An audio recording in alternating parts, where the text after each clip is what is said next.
नमस्कार मित्रों, the reader 15 में आप सभी का स्वागत है। मित्रों, जैसे कि हम सभी जानते हैं कि दिवाली आने वाली है और ये हिंदुओं का सबसे बड़ा पर्व है। ये एक 5 दिवसीय समारोह है और इसमें ठीक दूसरे दिन छोटी दिवाली मनाई जाती है, जो कि कार्तिक मास की चतुर्दशी को आती है, यानी 14वें दिन और आज हम छोटी दिवाली से जुड़ी हुई कुछ रोचक बातों को जानेंगे, इसीलिए वीडियो के अंत तक बने रहिएगा।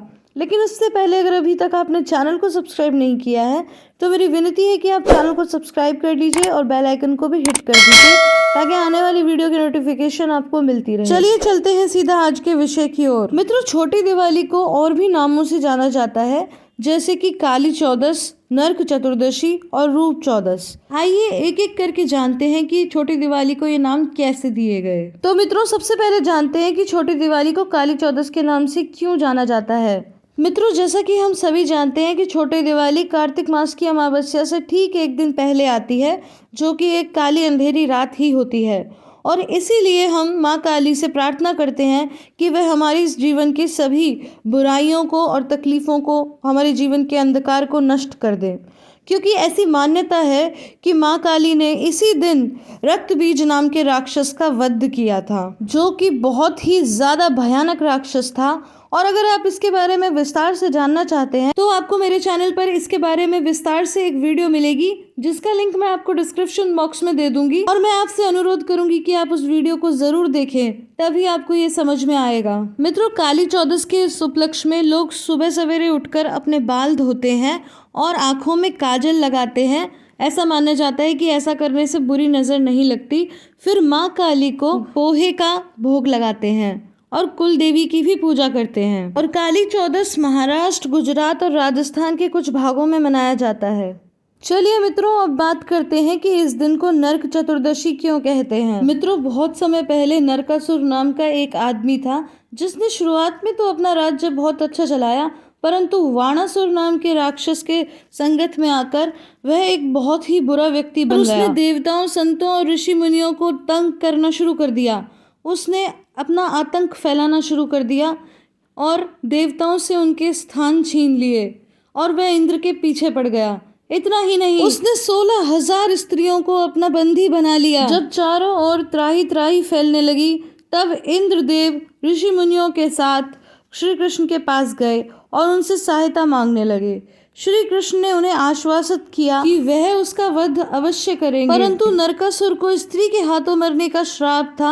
इसलिए श्री कृष्ण ने अपनी पत्नी सत्यभामा को अपना सारथी बनाया और उन्हीं की सहायता से श्री कृष्ण ने कार्तिक मास के कृष्ण पक्ष की चतुर्दशी को नरकासुर का वध कर दिया और इसी दिन को हम नरक चतुर्दशी यानी छोटी दिवाली के रूप में मनाते हैं। और फिर उन्हीं 16,000 स्त्रियों को श्री कृष्ण ने अपने महल में शरण दी।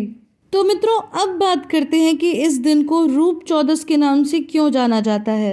मित्रों, बहुत समय पहले हिरण्यगर्भा नाम के एक राज्य में योगीराज नाम का व्यक्ति रहता था। उसने भगवान को प्रसन्न करने के लिए खुद की ही समाधि लगा ली, जिसके कारण उसे अनेक कष्ट सहने पड़े और उसका पूरा शरीर ही कुरूप हो गया और वो बहुत दुखी रहने लगा। उसको दुखी देखकर नारद जी उसके पास गए और उससे उसके दुख का कारण पूछने लगे। तो उसने अपना दुख बताया।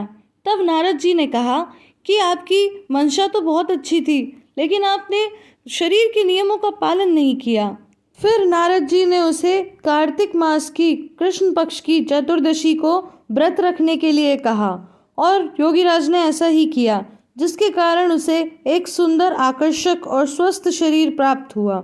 और तभी से छोटी दिवाली को रूप चौदस के रूप में भी मनाया जाता है। रूप चौदस के दिन लोग सुबह जल्दी उठकर अपामार्ग के पत्तों वाले पानी से स्नान करते हैं। वह अपने जीवन में आकर्षण का स्वागत करने के लिए थाली में 4 मुखी दीपक, कुमकुम, गुलाल, गुड़ और फूल लेकर श्री कृष्ण से प्रार्थना करते हैं और घर के अलग अलग कोनों में दीपक जलाते हैं। इस वर्ष 30 अक्टूबर 2024 को छोटी दिवाली मनाई जाएगी और मेरी ओर से आप सभी को छोटी दिवाली की ढेर सारी शुभकामनाएं। माँ काली हम सभी की रक्षा करे और हम सबको साहसी और निर्भीक बनने का वरदान दें और नारायण की कृपा से हम सभी के जीवन में खुशियों का संचार हो। दोस्तों, यदि आपको हमारी वीडियो पसंद आई हो तो आप अपने विचार कमेंट बॉक्स में जरूर व्यक्त करें और इसके साथ ही लाइक, शेयर और सब्सक्राइब करना ना भूलें।